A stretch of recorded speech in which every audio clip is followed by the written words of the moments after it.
पृथिवीमूर्तये स्वाहा ओम पृथिवीमूर्तये स्वाहा ओम पृथिवीमूर्तये स्वाहा सोममूर्त्यधिपतये महादेवाय नमः महादेवम् आवाहयामि स्थापयामि ओम आभित्यन्दे भग्गु सवितारमोऽन्योः कविक्रतुमर्चामि सत्यसभक्तो रत्नधामभिप्रियम् मतिम् कविम् ऊर्ध्वार्स्यामदर्भा अदित्युदत्सवि मणिहिरण्यपाणिरमिमीत सुक्रतुः कृपास्व प्रजाभ्यस्वा प्रजास्त्वानुप्राणन्तु प्रजास्त्वमनुप्राणिः कुबेराय नमः कुबेरम् आवाहयामि स्थापयामि ओम आदित्यङ्गर्भं पयसा समन्धि सहस्रस्य प्रतिमाम् विश्वरूपम् परिवृङ्गि हरसा माभिवक्तुस्था शतायुकम् गृणुहि चीयमानः आकाशमूर्तये नमः आकाशमूर्तिम् आवाहयामि स्थापयामि ओम विष्णोरराटमसि विष्णोः कृष्णत्रेस्थो विष्णु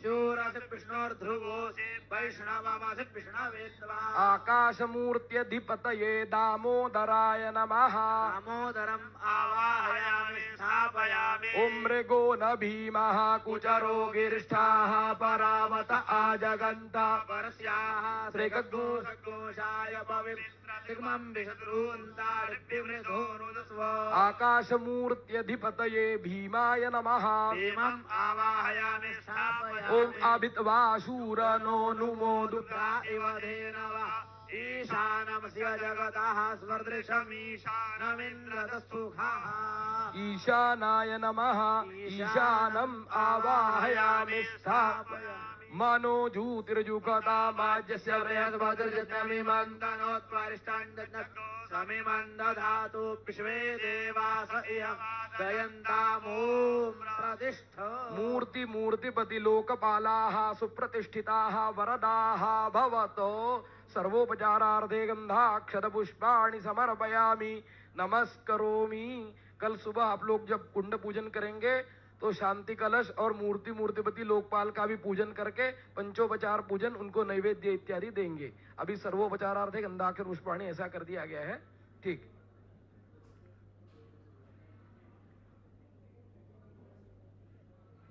हवन के मंत्रों के पठन में नेतृत्व कर रहे थे आचार्य सुनील दीक्षित जी।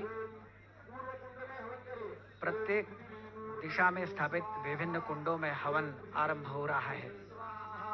ओम पृथ्वी मूर्तये स्वाहा ओम पृथ्वी मूर्तये स्वाहा ओम पृथ्वी मूर्तये स्वाहा ओम पृथ्वी मूर्त्यधिपतये सर्वाय स्वाहा ओम पृथ्वी मूर्त्यधिपतये स्वाहा ओम पृथ्वी मूर्त्याधिपतये सर्वाय स्वाहा ओम पृथ्वी मूर्त्याधिपतये सर्वाय स्वाहा ओम पृथ्वी मूर्त्यधिपतये सर्वाय स्वाहा ओम पृथ्वी मूर्त्यधिपतये सर्वाय स्वाहा ओम पृथ्वी मूर्त्यधिपतये सर्वाय स्वाहा पृथ्वी मूर्त्यधिपतये सर्वाय स्वाहा ओम पृथ्वी मूर्त्यधिपतये विष्णवे स्वाहा पृथ्वी मूर्त्यधिपतये विष्णवे स्वाहा ओम पृथ्वी मूर्त्यधिपतये विष्णवे स्वाहा स्वाहा मूर्त्यधिपतये विष्णवे स्वाहा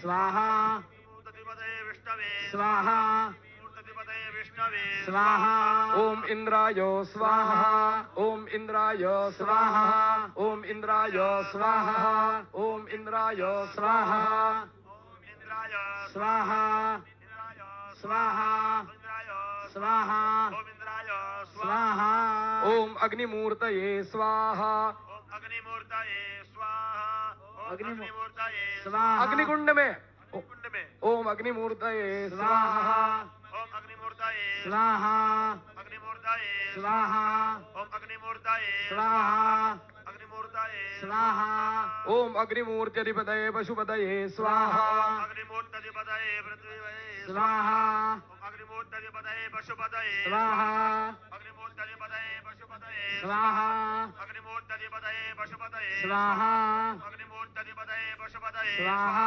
अग्निमूर्त्यधिपतये पशुपतये स्वाहा अग्निमूर्त्यधिपतये पशुपतये स्वाहा अग्निमूर्त्यधिपतये पशुपतये स्वाहा ओम मधुसूदनाय स्वाहा ओम मधुसूदनाय स्वाहा ओम मधुसूदनाय स्वाहा